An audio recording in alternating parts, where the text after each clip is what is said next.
एक प्रेरणादायक कहानी एक ऐसे लड़के के बारे में जो रेलवे स्टेशन पर भीख मांगने से लेकर उसी रेलवे स्टेशन पर एक अधिकारी बनने तक का सफर तय करता है। रेलवे भिखारी से रेलवे अधिकारी तक रोहन की यात्रा। पुरानी दिल्ली रेलवे स्टेशन का धूल भरा प्लेटफॉर्म ही रोहन की पूरी दुनिया था। जब से वो छोटा लड़का था, एक अनाथ, उसके दिन फैले हुए हाथों और दबी हुई प्रार्थनाओं के चक्र में बीतते थे। साहब, 1 रुपए। वो फुसफुसाता, उसकी आवाज अक्सर आती जाती ट्रेनों के शोरगुल में खो जाती। वो प्लेटफॉर्म की हर दरार, चाय और समोसे की हर गंध और उन हजारों लोगों के उदासीन चेहरों को जानता था जो हर दिन उसके पास से गुजरते थे। फिर भी गंदगी और भूख के बीच रोहन के अंदर कुछ असाधारण चमकता था।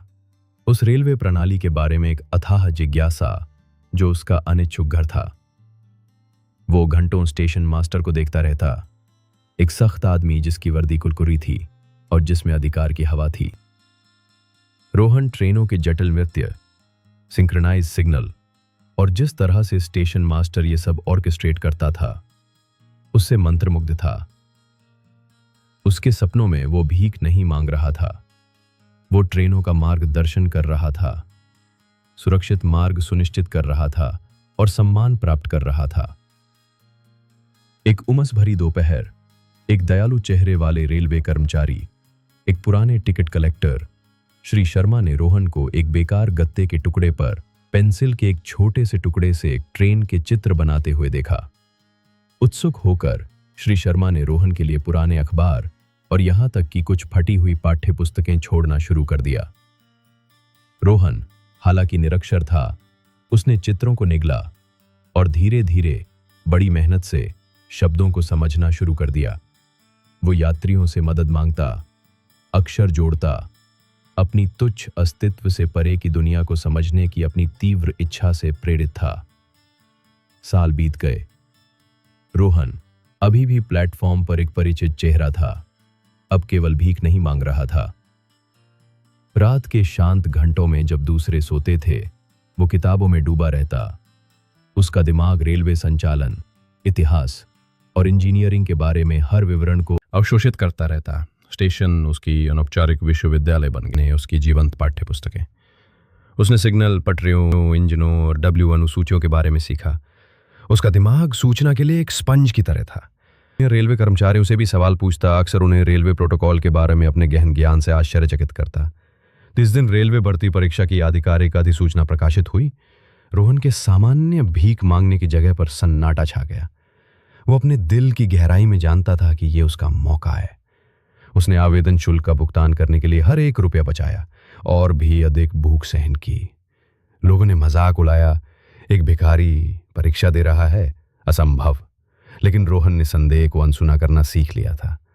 परीक्षा हॉल इंटिमिडेटिंग था, अच्छी तरह से कपड़े पहने आत्मविश्वासी आवेदकों से भरा हुआ था। रोहन अपने पुराने कपड़ों में एक फटे हुए अंगूठे की तरह खड़ा था। फिर भी जैसे ही उसने प्रश्न पढ़े, एक शांत आत्मविश्वास उस पर छा गया। वो जवाब जानता था, ना केवल के बल्कि रेलवे को जीकर और सांस लेकर। उसने रेलवे संचालन, सुरक्षा प्रोटोकॉल और सामान्य ज्ञान के खंडों में उत्कृष्ट प्रदर्शन किया। उसके व्यावहारिक अनुभव ने उसे एक निर्विवाद बढ़त दी। जब परिणाम घोषित हुए तो उसका नाम रोहन सफल उम्मीदवारों की सूची में प्रमुखता से प्रदर्शित था। खबर स्टेशन पर आग की तरह फैल गई।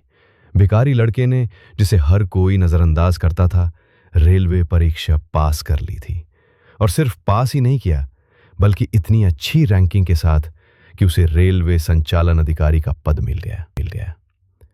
जिस दिन रोहन प्लेटफॉर्म पर चला, भीख मांगने के लिए नहीं, बल्कि एक रेलवे अधिकारी की कुरकुरी वर्दी में, हवा भी उसकी जीत से गूंजती हुई लग रही थी। वो अब फकीरा नहीं था, वो अधिकारी रोहन था। अदम्य मानवीय भावना का एक वसीयतनामा।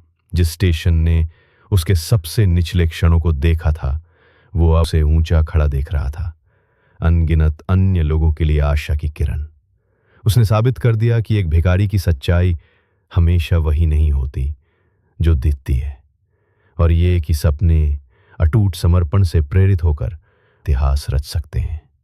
आज अधिकारी रोहन अपनी खुद की यात्रा से प्रेरित होकर ये सुनिश्चित करने के लिए अथक प्रयास करते हैं कि उसके स्टेशन पर या किसी अन्य पर कोई भी बच्चा कभी भी वास्तव में अनदेखा या अनसुना ना रहे।